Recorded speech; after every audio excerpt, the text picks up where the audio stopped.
the Max Planck Institute for the Science of Human History, we rely on a network of collaborations with people and institutions from around the world to explore major questions in human origins and societal change. These global partnerships span dozens of countries and allow us to combine cutting-edge field and laboratory analyses to formulate new ways of understanding the past. On this web series, we'll talk with our international partners to hear about their interest in archaeology, their research, and their vision for the sustainability of archaeological research in the future. This is ArchaeoChats. Welcome to ArchaeoChats, conversations with our collaborators from around the world. I'm Bob Catalano. And I'm Emma Feinstone. We're researchers at the Max Planck Institute for the Science of Human History in Jena, Germany, and your hosts. Today we're joined by Martha Kayuni, calling all the way from Zambia. Martha joined the University of Zambia as a staff development fellow in November 2012, and she earned a Master of Arts in Archaeology in 2017. Her master's thesis explored rock art in the context of hunter-gatherer activities. She was appointed as a lecturer at the University of Zambia in 2018, where she teaches anthropology, and she works on research projects studying rock art, hunter-gatherer societies, cultural resource management, and food production and the origins of agriculture. The Max Planck Institute and our partners at the University of Queensland work on a variety of projects in Zambia, and Martha collaborates with Dr. Steve Goldstein, studying the movement of people, plants, and animals in the Holocene. Thank you for joining us, Dr. Kayuni. It's a real pleasure to have you here with us and just to discuss some of your interests in research applications and history of archaeology with us. So we're really excited. I'll get started with the first question. How did you get introduced to archaeology? I first learned about archaeology when I went to the University of Zambia. I had always been someone who was inquisitive, and my high school teachers would always make fun of me and tease me about getting into a field that asks a lot of questions. And they would always say, you ask too many questions, so can you get into a field that asks too many questions, maybe a scientific field and so on.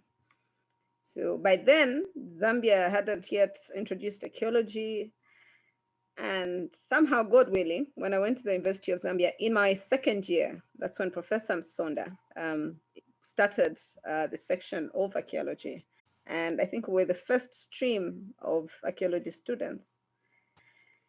And I got the interest. I wanted to learn more. I took on the master's program, which was somehow initiated just for me so that I could do a local program. Oh, wow. So that's how even the master's, yes, that's how the postgraduate program was initiated at the university. Wow, so you're like the first postgraduate in archaeology from that university? Wow, that's crazy. I didn't know that. Yes, and unfortunately, because it should have gone way back. Of course. I've just come to realize that in as much as we have all these tiny interests and we coin ourselves, we pin ourselves into these little shells, the whole branch of archaeology is broad and it's somehow interlinked. So my interest has been to learn as much as I can. Yeah. That seems to go back to what you were saying at the beginning about how you ask so many questions that's why people told you to go into archaeology, and then you came back and ended on that too. I think we're all kind of brought into archaeology because we like to ask a lot of questions. That's probably pretty universal. Yeah. So my next question is, what within archaeology is your specialty?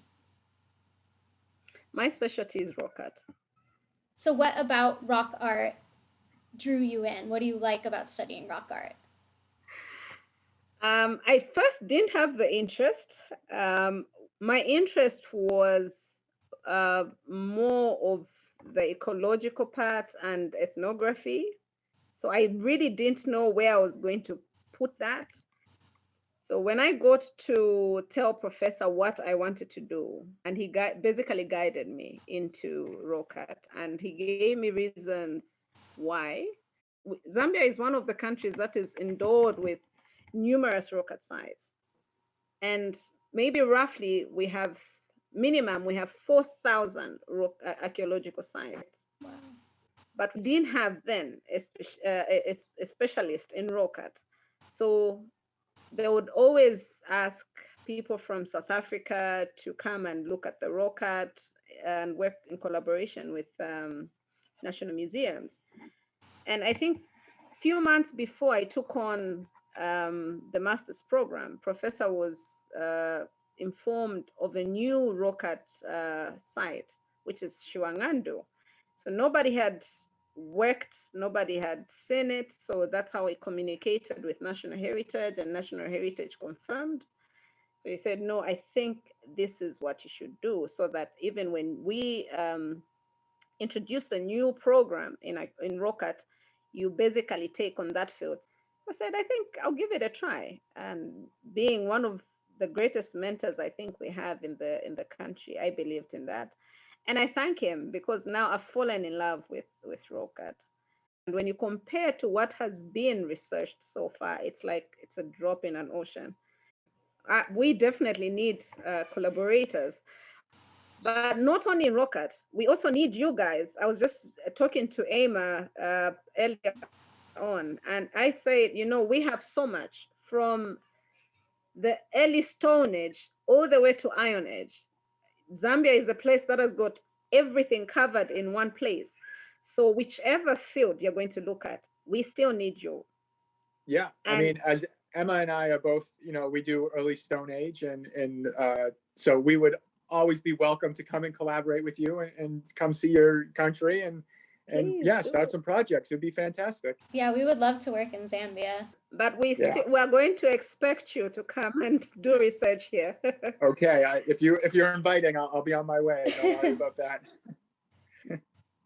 Why don't you tell us about the work your current research? So my current research is on the rock art, the Batwa, who are the hunter-gatherer painters. We have paintings by hunter-gatherers, and we also have paintings by the Bantu farmers.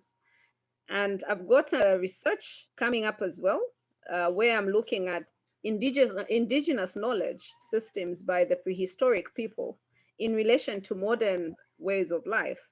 So what I'm basically looking at in that aspect is how can we trace the prehistoric life in modern societies? What are we still doing that is linking us to the Batwa, who are the hunter-gatherers of Zambia and Central Africa?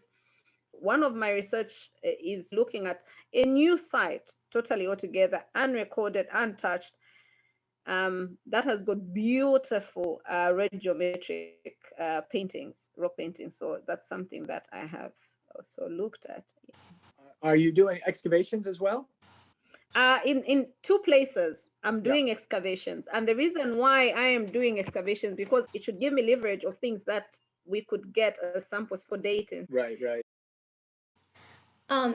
So my question is, how did you end up teaming up with the Max Planck Institute to do a research project in Zambia, and what has been your role in these research projects? So I got to know about Steve through Mr. Mdenda, who is the current director of Livingstone Museums.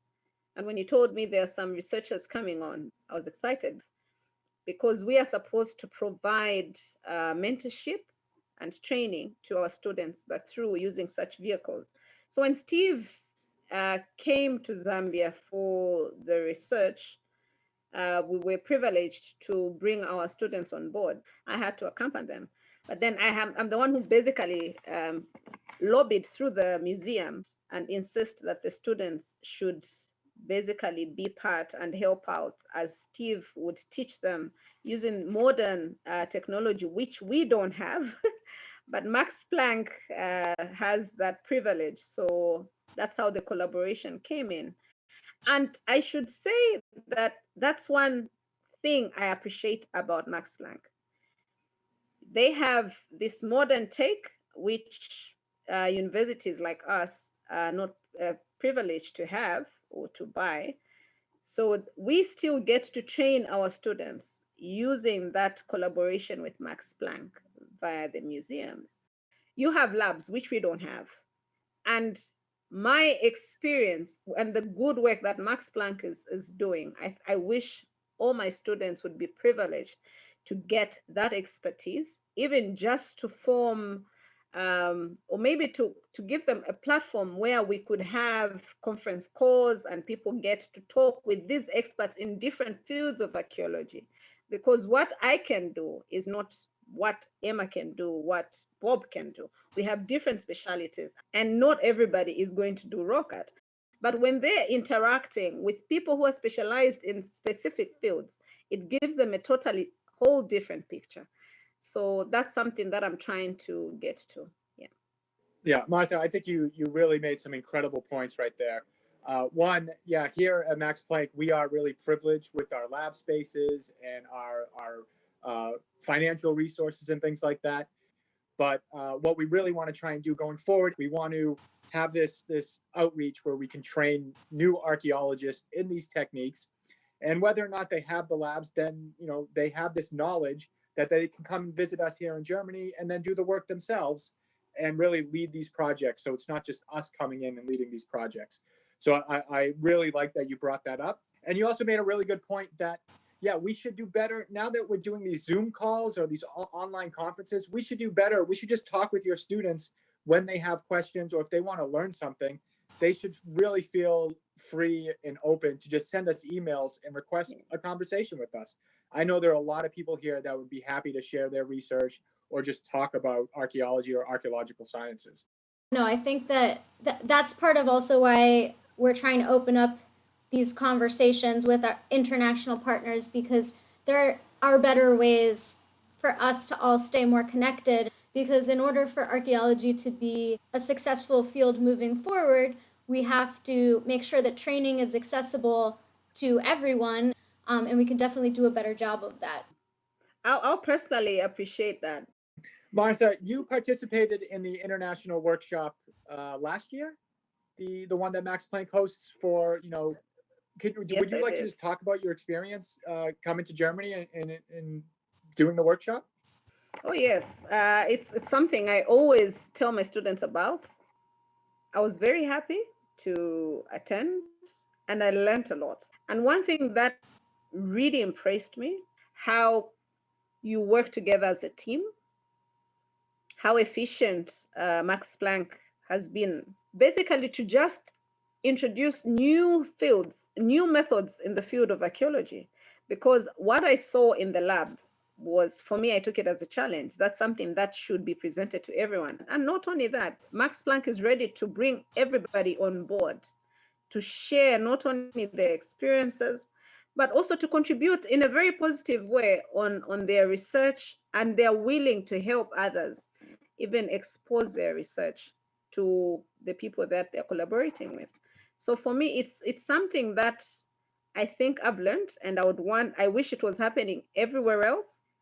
I hope it's not going to be the end of my training from Max Planck, because I took it as a training. I know I'm teaching archaeology, but I learned a lot, and I know I'm going to learn a lot from other archaeologists at Max Planck. Yeah, and that's the whole idea. We want to just keep these training the modules, even if they just end up being online modules that people can access from anywhere. I think that's one of our future goals with the workshop, and then with just other educational outreach programs we want to implement. So my question, so you mentioned that you were the first student in your graduate department, like that they basically created that program for you to study. So what are some challenges that you ran into being the first person to study that topic in that program? There are a lot of challenges. I appreciate that a postgraduate program was created for me to be given that opportunity to study, but it came with a lot of challenges. First of all, you can imagine now I had to use my own resources to fund my research, and that was one of the biggest challenges. The second challenge was that not having someone to train me in that specific field was a headache. So I had to go to Zimbabwe, which was at least the closest for me to get some hands-on raw cut training. My third challenge was getting the material itself. And that was their main challenge at the University of Zambia. I had to then, whatever material I was getting, I had to make copies and take to the library. So I didn't have literature, but I think the biggest challenge Zambian archaeologists have is basically financing and lack of excavation equipment, because I had to buy my own excavation equipment for me to get into the field. And that is the part of it is what I use to take my students in the field. So when Max Planck came on board, it was a great relief, because I had never used a total station. So I had to use the cultural historic methodologies. Right. So it was a headache. And I always tell my students, you are lucky because you have a hands-on experience on how to use some of this modern tech, which some of us were not privileged to use. And we're getting on. We're trying to get them to have the platform where they can at least use modern technology. And other than that, we try to help to get external funding for them, but it hasn't been easy. So you've basically started as a student. They sort of created this program for you so you could get your master's degree. What recommendations do you have for young students looking to get into archaeology, just starting out? Do you have any recommendations for them, for early career researchers? Yes, I do. And I always tell them, first of all, in Zambian archaeology is something that is new, something that needs a lot of archaeologists to come and take advantage and harness the opportunity. But one thing I tell them is that don't come into this field for the money. Definitely not. So it's something, don't come into this field for the money, because if you do, it's something that is going to frustrate you. But if you love archaeology, and for me, my little experience is that the people that succeed in this field are those that love it.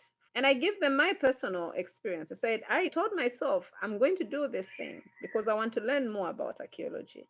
I don't know where it's going to end, but I am not going to leave because I love what I do. So that's something that I just recommend to them. And just be calm and patient and learn more. Be open to learn, because we learn things from every new person you meet. So my last question is, what is your vision for archaeology in Zambia in the long term? Most importantly, I want to see this field grow to a level where almost each and every Zambian gets to know the value of archaeology in this country. Even the government itself should come to appreciate that without studying and understanding our prehistory, we are not going anywhere.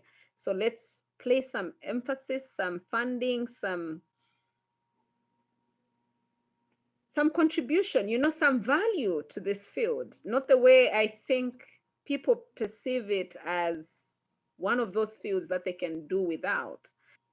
The way archaeology is being taught at the university should change, but we cannot change it without a certain external influence, because even if we say, look, we need to diversify in this field, we can't, because we are unable to, first of all, bring the equipment that we need. We are unable to take our students in the field for excavations because we lack funding, we lack this and that.